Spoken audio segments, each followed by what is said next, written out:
Clarkdale is now largely a retirement community, but it wasn't always that way. Clarkdale is now an old company town founded by William A. Clark in 1912, and the people who lived there were workers for the Jerome mine and their families. A company town is an area of business and residents that are owned by one private corporation, and that's what Clarkdale was. It was Arizona's first company town. William Andrews Clark was born in Pennsylvania, and as a young man, he and his family moved to Iowa and went to school, went on to law school, but was not satisfied. He found his way westward, and he went to Colorado and the mining camps, and then ultimately up to Montana. He owned businesses, and he had acquired them by being very shrewd. He knew what he was looking at when he was looking at mining claims. He knew which ones were going to pay off. His mining claims then turned into banking holdings. He bought banks, he bought land, so he was a true businessman. When he planned his community, he hired an architect out of Los Angeles. You see, money was not an issue with Senator Clark. So he could hire everything done and done to the very best degree of the time. He wanted this to be a community that was safe, so he spared no cost in building the homes that you still see here today. So these homes at the time were very state-of-the-art. They had hardwood floors. The upper townhouses had indoor plumbing. There was electricity for all of these homes and buildings. And then upon his death, he provided something even greater, and that was a recreation area for his employees. He wanted it to be a better community than Jerome.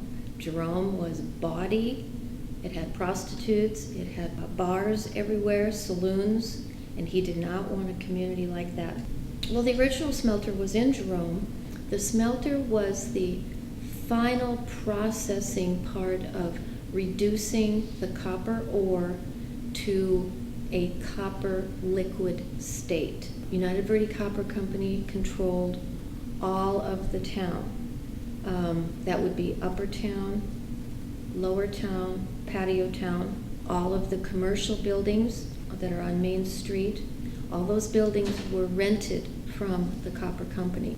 In some of the recent pictures before the fire, we know that most all the rooms were vandalized, but before that happened, one of the members of our museum actually was given a tour of the mansion as it was at that time. It was beautiful oak paneling. There were wrought iron terraces.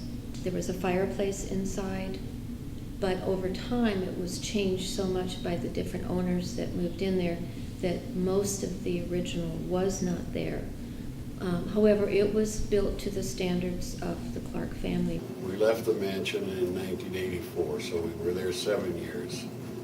So about 1977, we moved into the mansion. It was very nice for us because we had a large family. We made a good deal with Phelps Dodge for the rental on the property, and we removed a lot of the old stuff and improved the house a great deal. I tell you the truth.